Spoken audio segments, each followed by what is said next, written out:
This video is brought to you by Mubi, a curated streaming service dedicated to elevating great cinema from around the globe. Get a whole month free at Mubi.com/thetake. When content gets removed from the internet and streaming services, where does it go? And should we be worried about the future of shows that have only ever existed online? Netflix recently announced that horror series Hemlock Grove, which ran for 3 seasons, was being removed from the service. This follows HBO Max's announcement that 36 titles, including 20 originals, were being removed from their platform as part of a change in creative direction. It's not hard to find shows available to buy from other streaming services, but there's no real guarantee that they won't eventually disappear for good. Where'd you disappear to, darling?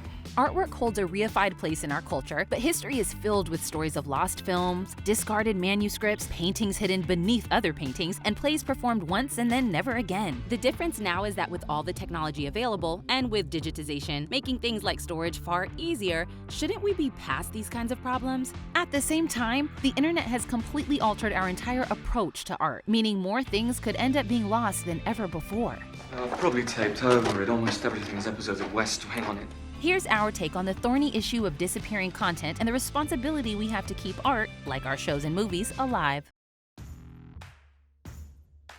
The word lost is a bit misleading. It makes it sound like content is just being misplaced, but the reality is far more deliberate. With regard to streaming services, Analytical Strategy Director Julia Alexander says, does a title bring in more value to the platform than its cost? If the answer is no, and especially if that title is a low engagement title, which many of these are, then removing titles can benefit a company's bottom line. Way to abandon me in my time of need. For HBO Max, like other streamers, their content cull is motivated by the desire to drive growth while cutting costs. Playing to their strengths, the company is keeping around prestige dramas and shows aimed at adults and shifting away from live-action kids and family programming, which was less watched. While it may be tempting to use this cold cost-benefit analysis approach as a way to criticize streaming specifically, the problem of lost content has been around long before Netflix and HBO Max made their cuts. The BBC famously bulk erased many of their old shows because it was cheaper to reuse the tapes. As a result, over 100 episodes of the first seasons of Doctor Who were lost, and while some have been recovered, the majority will likely never be seen again. And all this because nobody could have predicted what a cultural juggernaut the show would have become.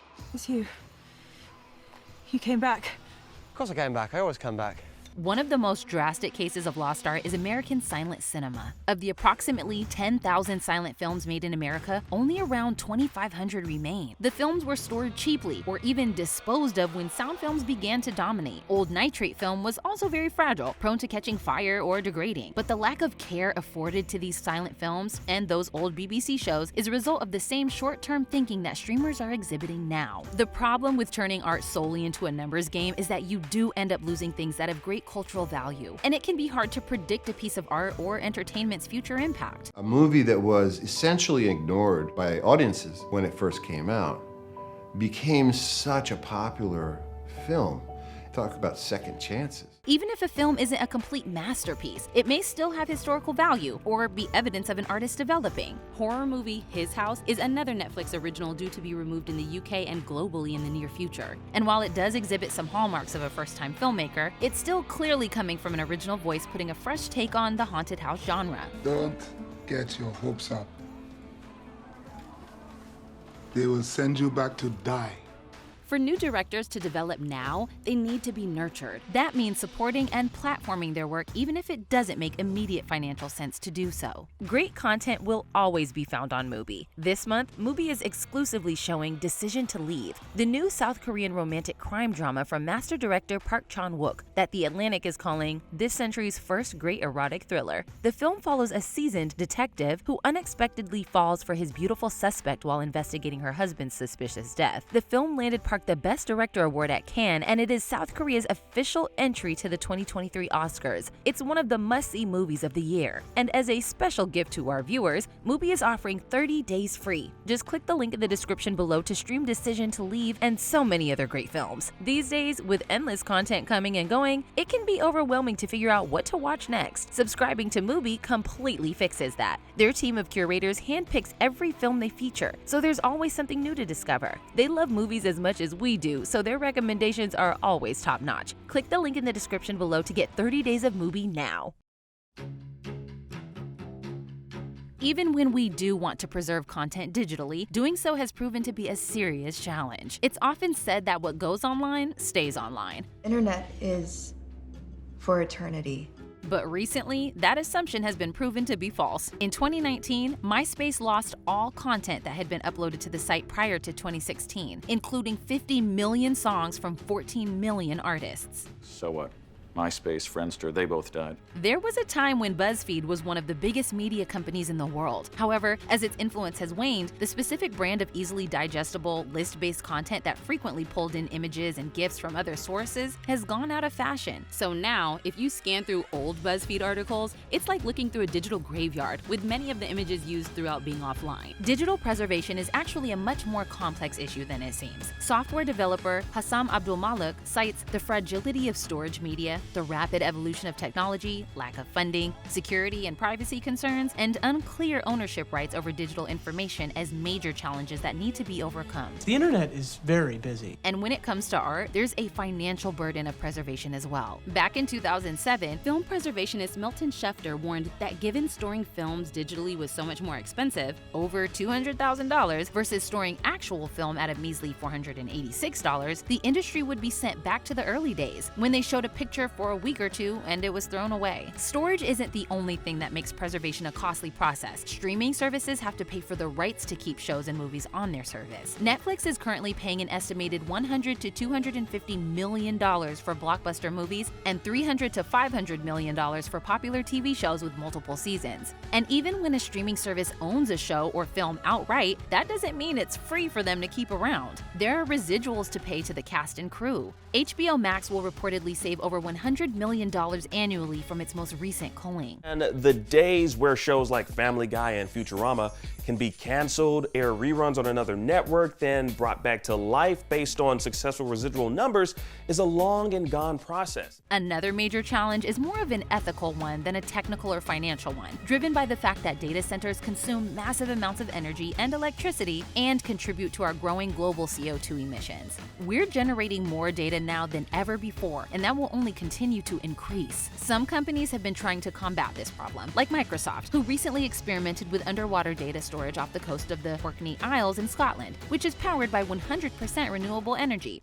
This project gives us the ability to feel like we're working not just on computers, not just on data centers, but on sort of moving forward environmental responsibility. But the problem is driven by the fact that the ease and ubiquity of cloud storage means we're now primed to archive all of our digital material on there, rather than deleting it when we no longer need it. So there does need to be a survival of the fittest approach to content preservation. But how do we decide what gets kept and what gets wiped? While it's understandable that financial decisions motivate what art gets kept alive, we should be striving for an industry that looks beyond the bottom line and prioritizes artistic worth and cultural value as a reason to preserve and determine what gets made. Take a look at Questlove's recent documentary, Summer of Soul. Archived footage of the 1969 Harlem Cultural Festival was stored in a vault for decades, despite containing live performances from the likes of Stevie Wonder and Nina Simone. So in selling it, I started to call it the Black Woodstock. It didn't help. Nobody was interested in the black show.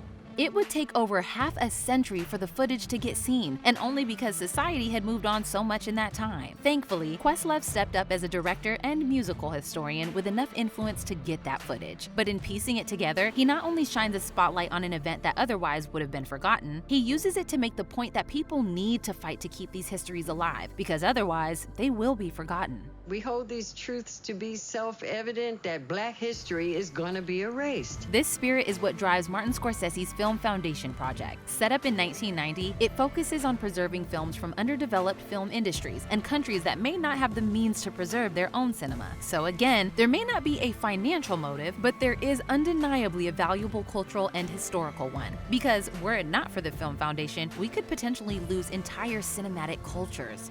We were zealots. In that sense, we were zealots for cinema expression, movie expression, film expression, whether it was Hollywood, Europe, Japan, North Africa. A troubling recent development is content disappearing before it even gets the chance to be seen. No more throwing good money after bad, only what works. 10 million, developing Dad 2.0. Not on my watch. The $90 million Batgirl had already finished production, but as part of the new HBO Max strategy, its release was pulled, as the company determined that taking a tax write-off for the movie made more financial sense than releasing it commercially. Warner Brothers Discovery CEO David Zaslav stated, "We're not going to launch a movie to make a quarter, and we're not going to put a movie out unless we believe in it." An issue that network television hasn't been a stranger to, streamers are also being canceled before they've been allowed to finish telling their full stories. Westworld was canceled by HBO Max after 4 seasons due to falling viewership, despite the fact that the show's creator thought it needed a 5th season to come to a satisfying conclusion. Tuca and Birdie, which was canceled first by Netflix after just 1 season, has been canceled prematurely yet again after its 3rd season on Adult Swim. Netflix actually has a habit of canceling shows before their story arcs completely play out, like with Santa Clarita Diet, American Vandal, and One Day at a Time. As long as we're together, I can handle whatever comes my way.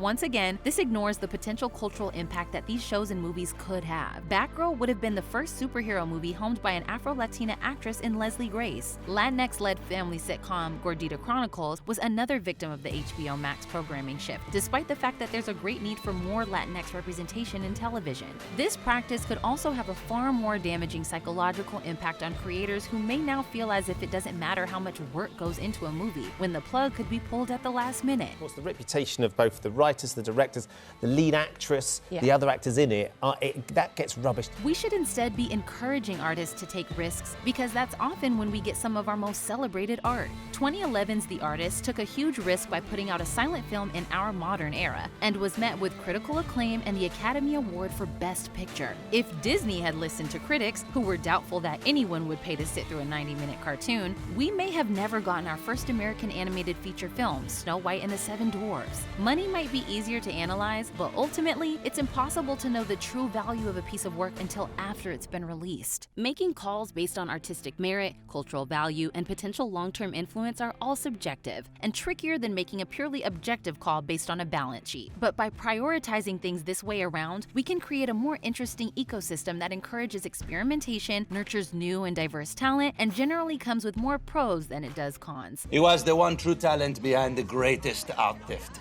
in history. There will always be things that get lost, deleted, or destroyed, but by being more careful about things, we can hopefully ensure that work of real value will be preserved. And it just sat in someone's basement for 50 years. My purpose was to correct history.